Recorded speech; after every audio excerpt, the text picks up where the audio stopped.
Taurisai. Pamsole dai. Akabata Chikomba CheMukadzi wangu. Yani. Ndini roi kademi. Chikomba. Anturi Chikomba CheMukadzi wangu ndizvere. Wait.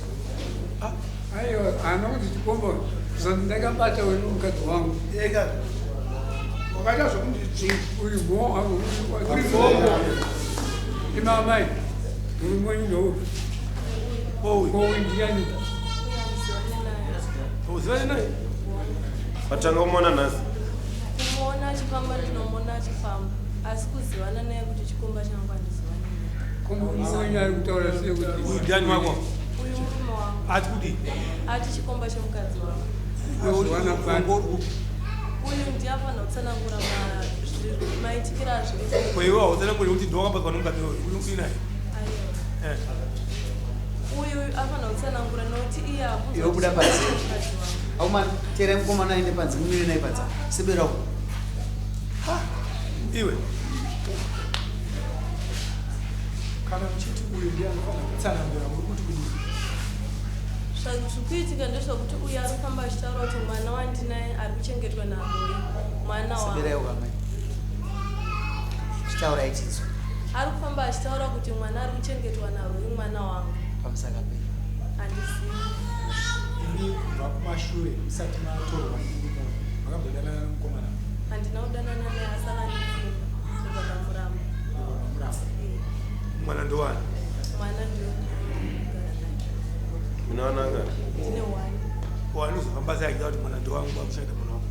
Handisi kuziva kuti ari kuzvifambisa sei kana iri revenge yokuti ari kuda kudzoka naye nokuti ndakamuramba handisivi.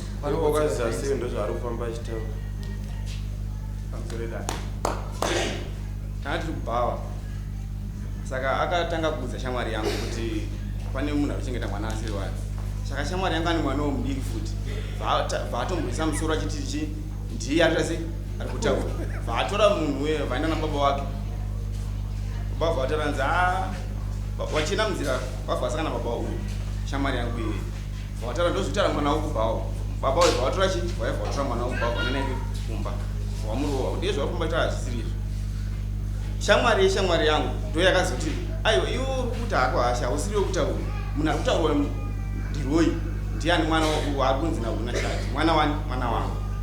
Shamwari yangu evhaya nditora vanditi shamwari nyaya iri kune mudzimai wangu nemudzimai wangu mese mune wana hatitaurira ditiva pano tataenda kumba uko vatataura nyaya ndo mataurira titashati kuti ati ane mwana ari kuno vatasimuka tese vangumanhiri anga akadha vangomana vataenda kumba kwabereka tasvika tataura nyaya yacho ndiyo yangadha vabva ngoti ndikuti handizvozvo mwana unaye mwana wangu akati aiwa hapana zvakaipa vandadzoka ngumba wangu akumanhiri vatarara kumanhiri kuma12 ndafonera mukoma koma ndo nyaya iri kuno ngoma vauya akati ati baba vacho vangati muna yamangwana kuseni asina kutanga vari kuseni mukoma vamusvika vadaenda kumba kwomukomana mukomana bvaenda ari keiwo nenyaya kaita ya mwana ndiwangu kuda mwana wangu mukadzi handisi kumuda Achida mukomana iye.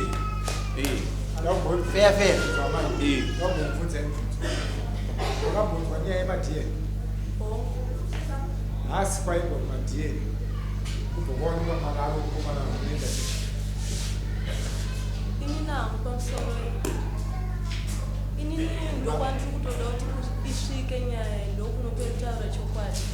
Zvinoda kuti ini nemunhu handinambobvira ndakadanana naye. Kundipfimba kandipfimba asi handina kudanana naye kana kutadza naye handina. Handisi kuziva kuti zvaanotaura kuwana kuti. Saka kumadhieni ndikutokuda nokuti ndokunokuda chokwadi. Muri wangani womuvhireji kuzonanga iwe kuti unomwana naye? Muri wangani iwe? Takawanda. Manje. Handizivi. Atsaya kwendinakidza. Kamukomana kakadzoka kafana.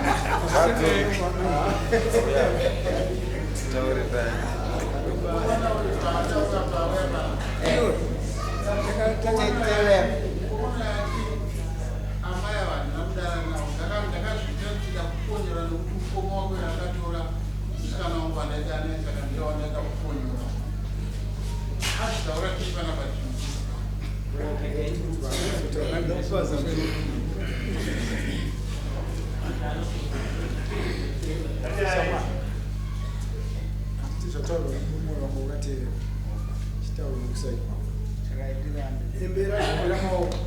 taurisa stereka Kaitira ndechekudaiswa mamwezuva ndiri kumashops ndimwawa saka nguva idzodzo ndopapaya taurisa kaiwo vanonzi balidos akasvika vanatanga kutomoka runo tidedzera kuti iwewe mwana anandinarwo iwewe mwana wake mwana ndewangu iwewe kuti amukadzi ake ndikataura naye kakawandisa tindaida tichitaurira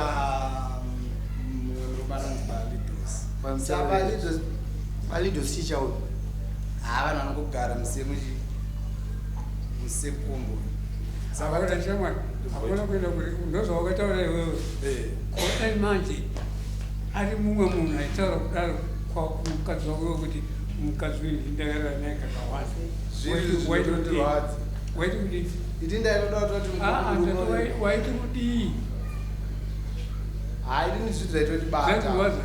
saka ukuzaire kuti mhuso yawakabata but amai avabvuma takarara chese never uyu ada kuparadza zimba iwe iwe waizvitire chifini ndakazvitira inini umuningina wake zvamwari chokwadi akandibvwadza akatora musikana wamwe nedara naye izvezvo musikana wacho atori mwezezane mwana dai ndichitoresa zvizeu wangu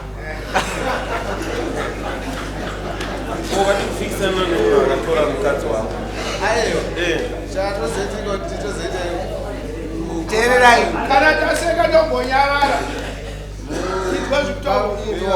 wakadii kutaura iwe uchitaura iye kuti mwana iye ndewako wakutaurira uise uyo asirai bhoi kanaka munhu wakatadzira naye asirai bhoi kana nenyaya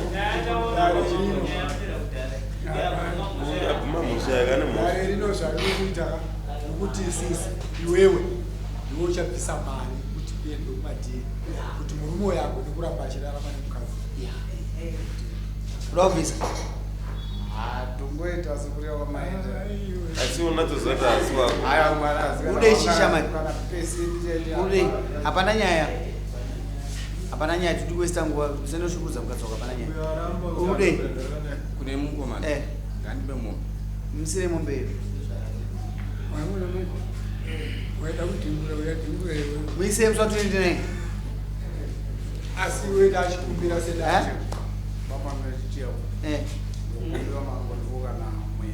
mwedzi muswa 29 mwedzi ndachikukumbira sedare ugare zvakanaka kubva kwako ufanira kuenda nemwana kwatiri zvinobatsira kuti kutaura usazoramba kuchingoti pamune madenhana kupinza nyaya yedu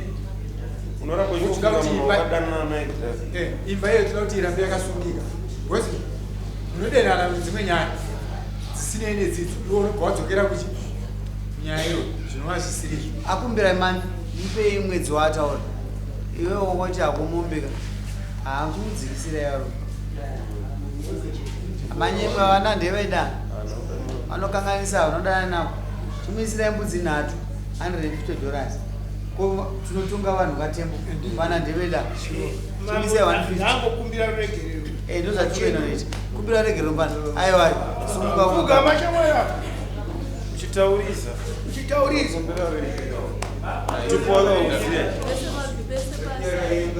anzi handidhisese pasi handidhise mabhese pasi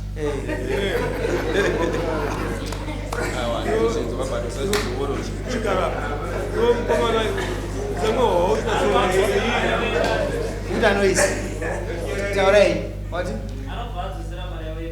vaudzorera mari yedari mfana usazita musikadzi wakadaro wakaipa tisapote tichishandisa wawa kuti zvinozonzi wawa ngatinangei panyaya zva 29 ndokati uda mari iyo chienda unobati tipeyo vamwe vamwe vari kunzwa yatsitsiwa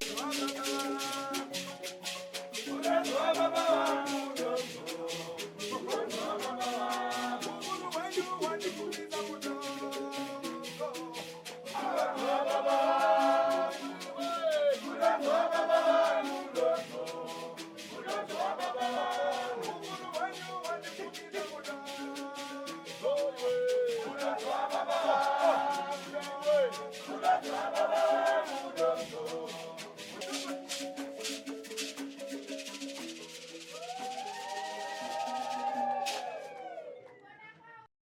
For these and more stories, tune in to Zim Newsbeat TV with Robert Tafumani.